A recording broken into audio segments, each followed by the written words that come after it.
مسلم league نون Peoples party کی جانب سے ریویو کی درخواستیں دائر کی گئی ہیں مخصوص نشستوں کے معاملے میں، اس کی کارروائی آج شروع ہوئی۔ ایک طرح سے باضابطہ طور پہ آج پہلا دن تھا کارروائی کا، اور ہمارے سنی اتحاد کونسل کے وکیل جناب فیصل صدیقی صاحب نے بینچ کی تشکیل پر اعتراضات اٹھائے۔ ان کی جو اعتراضات والی درخواست تھی اس پہ آج کارروائی ہوئی ہے تقریباً 1.5 گھنٹہ، اور میں واضح کر دوں کہ وہ اعتراضات ہیں کیا، اور یہ اہم بات ہے۔ دیکھیں، ہماری عدالتیں کسی قاعدے اور قانون کے تحت چلتی ہیں۔ یہ عدالتیں کوئی جرگہ نہیں ہیں، کسی درخت کے نیچے بیٹھے ہوئے بزرگ نہیں ہیں جنہوں نے کوئی فیصلہ کرنا ہے اپنی کسی سوچ کے مطابق۔ ان عدالتوں نے قانون کے مطابق چلنا ہے، قاعدے کے مطابق چلنا ہے، اصولوں کے مطابق چلنا ہے۔ تو ایک اصول جو ریویو کے حوالے سے مسلم ہے، صدیوں سے مسلم ہے پوری دنیا میں، وہ یہ ہے کہ ریویو کا معاملہ جو ہے کم از کم اتنے نمبروں پر مشتمل بینچ سنے گا جس نے پہلے فیصلہ کیا تھا، جتنے نمبر نے۔ اگر پہلا بینچ 13 ممبران پر مشتمل تھا تو ریویو کا بینچ بھی کم از کم 13 ممبران پر مشتمل ہوگا۔ اب ہوا یوں کہ جب اس معاملے کی پہلی سنوائی ہوئی، اس دن جسٹس عائشہ ملک اور جسٹس عقیل عباسی صاحب نے یہ فیصلہ دیا کہ یہ ایسا معاملہ ہے جس میں سرے سے ریویو بنتا ہی نہیں ہے۔ جو فیصلہ 12 جولائی 2024 کا ہے وہ مفصل فیصلہ ہے، اس فیصلے کے بعد کوئی گنجائش نہیں ہے کہ ریویو کیا جائے، لہٰذا انہوں نے نوٹس بھی جاری کرنے سے انکار کر دیا۔ اس کے بعد یہ کیا گیا کہ بینچ کی تشکیل 9 ہوئی اور 13 ممبر بینچ کو 11 ممبر بینچ میں تبدیل کر دیا گیا۔ تو فیصل صدیقی صاحب سنی اتحاد کونسل کی جانب سے یہ اعتراض تھا کہ ریویو پٹیشن کم از کم 13 ججوں نے سننی ہے۔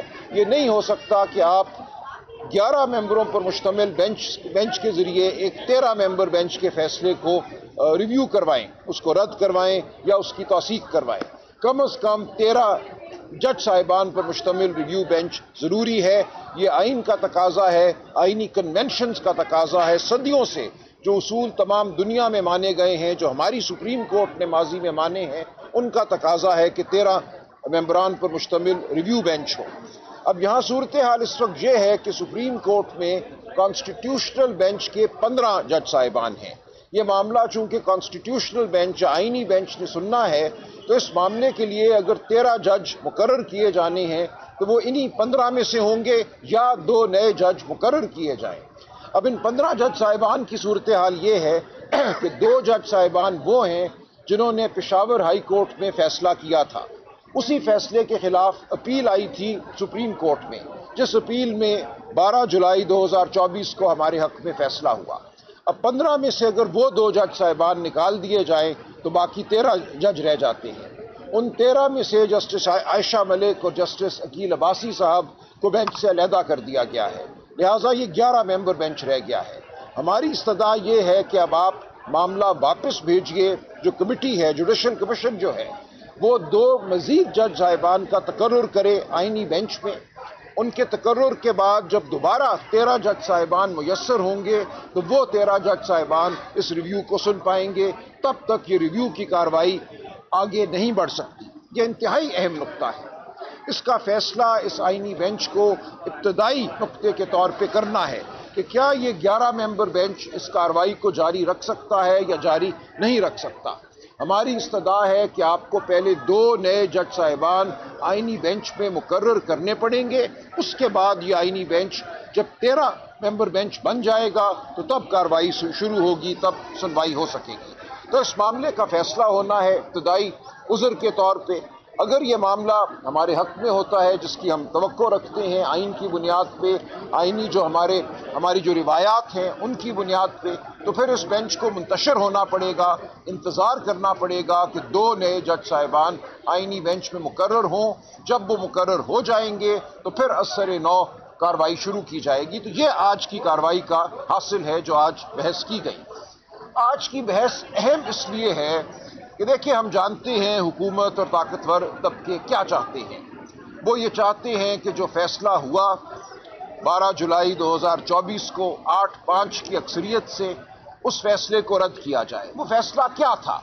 وہ فیصلہ یہ تھا کہ پاکستان تحریک انصاف پاکستان کی سب سے بڑی سیاسی جماعت ہے۔ پاکستان تحریک انصاف کو 8 فروری 2024 کے الیکشن سے بطور جماعت غیر آئینی غیر قانونی طور پہ باہر رکھا گیا۔ الیکشن کمیشن نے غیر آئینی فیصلے کیے۔ ان فیصلوں کی بنیاد پہ یہ قرار دیا گیا کہ پی ٹی آئی کے حمایت یافتہ امیدوار آزاد امیدوار تصور ہوں گے، اور ان کو آزاد امیدوار تصور کر کے الیکشن کمیشن نے مخصوص نشستیں پی ٹی آئی کو دینے سے انکار کیا، اور اس کا نتیجہ یہ ہوا خیبر پختونخوا اسمبلی میں وہ جماعت جس کے پاس 3 یا 4 صوبائی نشستیں ہیں جیتی ہوئی، اس کو 10-12 مخصوص نشستیں جو ہیں وہ دے دی گئی۔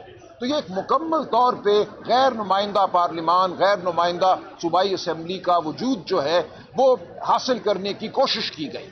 ہمارا عذر ہی یہ ہے کہ مخصوص نشستیں کوئی دین کی نشستیں نہیں ہیں، ان کا تعلق پاکستان کے عوام کے حقوق سے ہے۔ پاکستان کے عوام نے اگر پی ٹی آئی کو ووٹ دیا، جس کو 12 جولائی 2024 کی ججمنٹ میں مانا گیا کہ پہلے بیٹ کا سمبل چھیننا اور اس کے بعد اس بیٹ کے سمبل کو چھیننے کے نتیجے میں پی ٹی آئی کو الیکشن سے باہر کرنا اور یہ کہنا کہ پی ٹی آئی کے حمایت یافتہ امیدوار آزاد امیدوار ہیں، یہ سب ایک غیر آئینی عمل تھا۔ 8 جج صاحبان نے 12 جولائی 2024 کو باشگاف الفاظ میں کہا کہ پاکستان کے عوام کا حق چھینا گیا ہے، جمہوریت پر حملہ کیا گیا ہے۔ جمہوریت کا تقاضا ہے کہ پی ٹی آئی کو تسلیم کیا جائے پارلیمانی جماعت کے طور پر، اور جب ہم پی ٹی آئی کو تسلیم کرتے ہیں بطور آئینی جماعت، اس کی 90 نشستیں بنتی ہیں یا 80 نشستیں بنتی ہیں، تو ان 80 نشستوں کے تناسب سے اس کو خواتین اور غیر مسلموں کی جو مخصوص نشستیں ہیں وہ دی جائیں گی۔ اگر ایسا ہوتا ہے تو پی ٹی آئی اب بھی اور اس کے بعد بھی پارلیمان کی سب سے بڑی جماعت بن کے ابھرتی ہے، اور جو ان کی خواہش ہے کہ 27ویں ترمیم بھی کریں، 28ویں ترمیم بھی کریں، آئین کی روح پر مزید حملے کریں، وہ خواہش جو ہے تکمیل کرنا بہت مشکل ہو جائے گی۔ ان کو ایک بار پھر اغوا کاری کا سہارا لینا پڑے گا، لوگوں کی ماں بہنوں بیٹیوں کو اٹھانا پڑے گا۔ تو ان کی خواہش یہ ہے کہ ایک بار تو یہ کر لیا انہوں نے 26ویں آئینی ترمیم کے وقت، اب یہ چاہتے ہیں کہ ہم سے مخصوص نشستیں لے کر ایک مصنوعی 2/3 اکثریت پیدا کریں پارلیمان میں، اور اس مصنوعی 2/3 اکثریت کے ذریعے 27ویں اور 28ویں ترمیم کریں، جس سے آئین میں جو بچا کچا میں کہوں گا انصاف کا عنصر ہے، شرافت کا عنصر ہے، اصولوں کا عنصر ہے، اس کو بھی خارج کر دیا جائے۔ تو یہ معاملہ پاکستان کی آئینی تاریخ اور آئینی مستقبل کے حوالے سے اہم ترین ہے۔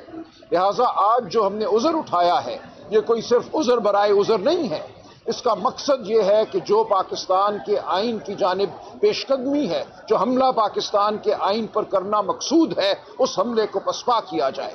آپ سب لوگ، ہم سب لوگ جو آج عدالت میں موجود تھے، ایک تاریخی عمل کا حصہ ہیں۔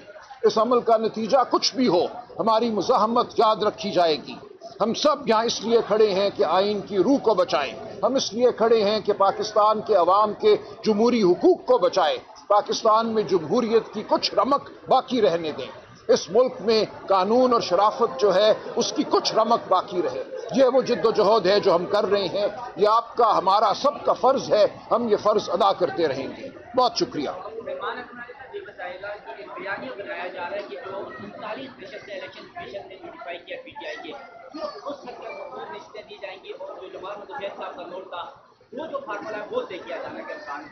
دیکھیں، یہ تو بیانیہ کچھ بھی بنا سکتے ہیں نا، معاملہ یہ ہے کہ جب یہ عذر ابتدائی عذر ٹھیک ہوتا ہے، ایک واقعتاً 13 ممبر بینچ کی تشکیل دے دی جاتی ہے، تو پھر ان معاملات کو دیکھیں گے کہ وہ جو فیصلہ ہو چکا، اس فیصلے کو صرف اس لیے رد نہیں کیا جا سکتا کہ آج کسی کی رائے کچھ اور ہے۔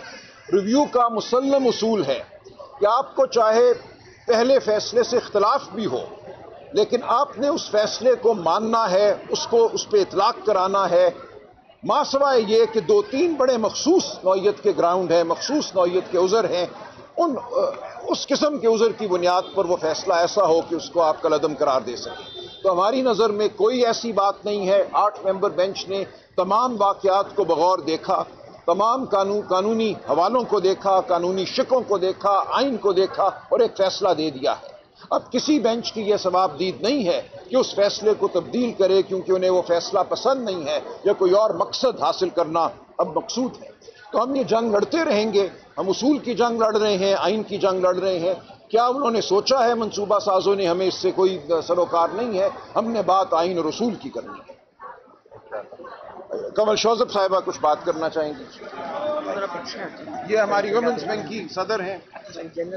بسم اللہ الرحمن الرحیم۔ آج جتنا ڈیٹیل میں بتا دیا ہے سلمان اکرم راجہ صاحب نے، تو ہماری ساروں کی نظریں سپریم کورٹ کی سپریمیسی پہ ہیں، اور میں یہ سمجھتی ہوں کہ جب ہم آتے ہیں یہاں پہ تو ہمارے دل میں اس بات کی امید نہیں، یقین ہونا چاہیے کہ ہمیں انصاف ملے گا۔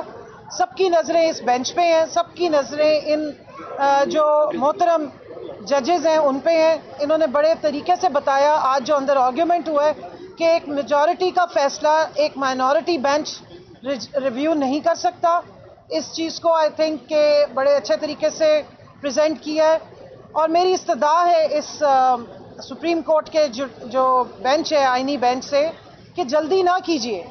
جس طریقے سے فیصل صدیقی صاحب نے بھی بتایا کہ جو سپریم کورٹ کی جورسپروڈنس ہے اس کو قائم رکھنا ہے، اس میں آرگیومنٹ کا ٹائم ملنا چاہیے، ڈیبیٹ کا ٹائم ملنا چاہیے۔ اور دوسری بات میں یہاں یہ واضح کر دوں کہ جو فیصلہ ہوا تھا اس سے پہلے جتنی بھی ہیئرنگ ہوئی تھی، جتنے آرگیومنٹس ہوئے تھے، وہ ریویو کے بعد دوبارہ نہیں کیے جا سکتے ہیں۔ یہ بات بیرسٹر چیف جج عائشہ صاحبہ تھیں، عائشہ ملک صاحبہ نے، جسٹس عائشہ صاحبہ نے اور عقیل عباسی صاحب نے اس چیز کو اسٹیبلش کیا تھا کہ اب یہ نہیں ہو سکتا کہ جو پوری کی پوری بحث 3 مہینے لگے، جس میں سلمان اکرم راجہ صاحب نے بہت اچھے آرگیومنٹس دیے تھے، فیصل صدیقی صاحب نے پروپورشن آف ریپرزنٹیشن کی پوری بات کی تھی، اور جس طرح انہوں نے بتایا تھا کہ ووٹر کا جو حق ہے کس طریقے سے اس کو اسٹیبلش کیا گیا ہے۔ اور سب سے ضروری بات اس سارے فیصلے میں یہ تھی کہ جن کے پاس ایک بھی سیٹ، جنہوں نے عوام کے ووٹ سے ایک سیٹ بھی نہیں جیتی، اس کو کس فارمولے کے تحت 2 سے 3 سیٹس گرانٹ کر دی گئیں۔ جنہوں نے ایک سیٹ جیتی ہے جنرل الیکشن میں عوام کے ووٹ سے، ان کو 4 سیٹیں دے دی گئیں۔ تو یہ بات بہت ضروری ہے یہاں بتانی کہ ریزرو سیٹس تحفے کے طور پہ نہیں دی جا سکتی، اور الیکشن کمیشن آف پاکستان کے پاس یہ اتھارٹی بھی نہیں ہے کہ وہ اس طرح سے یہ سیٹیں اپنی من مانی جو جماعتیں ہیں ان کو دے دے۔ اور سب سے امپورٹنٹ بات جو اس ریویو کی یہ ہے کہ الیکشن کمیشن آف پاکستان ایک آئینی ادارہ ہے، عوام کے ٹیکس کے پیسوں سے چلنے والا ادارہ ہے، اس کی نظر میں تمام جماعتیں ایک جیسی ہونی چاہیے۔ اور میں یہاں کہنا چاہوں گی کہ الیکشن کمیشن آف پاکستان کو نیوٹرل ہونا چاہیے، بجائے اس کے کہ وہ جماعت بن کے ہماری جو استدعا تھی اس کے اگینسٹ آ کے 10 مہینے کے بعد کھڑے ہوئے۔ اور اس سے بھی زیادہ جو تکلیف دہ بات ہے وہ یہ ہے کہ جو 13 ممبر بینچ نے فیصلہ دیا تھا اس کی امپلیمنٹیشن نہیں کی گئی۔ 10 مہینے تک بڑے دیدہ دلیری کے ساتھ 13 ممبر بینچ کا فیصلہ جو ہے اس کو ردی کی ٹوکری میں ڈالا گیا ہے، اس کی عزت نہیں کی گئی، اس کی امپلیمنٹیشن نہیں کی گئی، اور بغیر امپلیمنٹیشن کے پھر دوبارہ الیکشن کمیشن آف پاکستان جو ہے وہ آ گیا ہے اس کانسٹیٹیوشنل بینچ کے سامنے، اور دیدہ دلیری سے انہوں نے اس چیز کا اعتراف بھی کیا پہلے دن، جس کو سلمان راجہ صاحب نے اٹھایا بھی، کہ سیلف کنفیشن کر رہے ہیں کہ ہم نے وائلیشن کی ہے۔ تو میں یہاں یہ بھی استدعا کروں گی کہ ہماری کنٹمپٹ کی جو اپلیکیشن ہم نے فائل کی ہوئی ہے اس کو کہاں بھیج دیا گیا ہے، وہ کن باکسز میں، کن پروسیجرل جو رجسٹرز ہیں ان میں جا کے گم ہو گئی ہے، اس کو لگایا جائے۔ ایک آئینی ادارہ اتنے دیدہ دلیری سے 13 رکنی بینچ کا 10 مہینے تک فیصلے کو امپلیمنٹ نہیں کر رہے اور دوبارہ آ کے پھر ریویو مانگنا شروع ہو گئے، تو اس کنٹمپٹ کا کیا ہوگا؟ سپریم کورٹ کی جو سپریمیسی ہے، سپریم کورٹ کی جو ایک حیثیت ہے، ایک عزت ہے، اس کا کیا ہوگا؟ تو عوام آپ کی طرف دیکھ رہی ہے، ووٹر آپ کی طرف دیکھ رہا ہے۔ ہم سب جس طرح انہوں نے کہا کہ ہم ایک ریزسٹنس کے لیے کھڑے ہیں، ہم آئین کی سپریمیسی کے لیے کھڑے ہیں، ہم اسپرٹ آف جو کانسٹیٹیوشن ہے اس کے لیے کھڑے ہیں، اور ہم ووٹر کے ووٹ کے لیے کھڑے ہیں۔ ہم نے کھوکھلے نعرے نہیں لگائے کہ ووٹ کو عزت دو، ہم برحق طریقے سے پورے ڈٹ کے جو واقعی ووٹر کے ووٹ کے کو عزت دینے کا معاملہ ہے اس کے لیے اسٹرگل بھی کر رہے ہیں۔ آپ دیکھیں کہ ہمارے لیڈر عمران خان 2 سال ہو گئے ہیں آلموسٹ جو جیل میں ہیں، لیکن جب ان سے ملاقات ہوتی ہے ان کو اس الیکشن کا 8 فروری کو جو الیکشن چوری ہوا، جو عوام کا ووٹ چوری ہوا، جو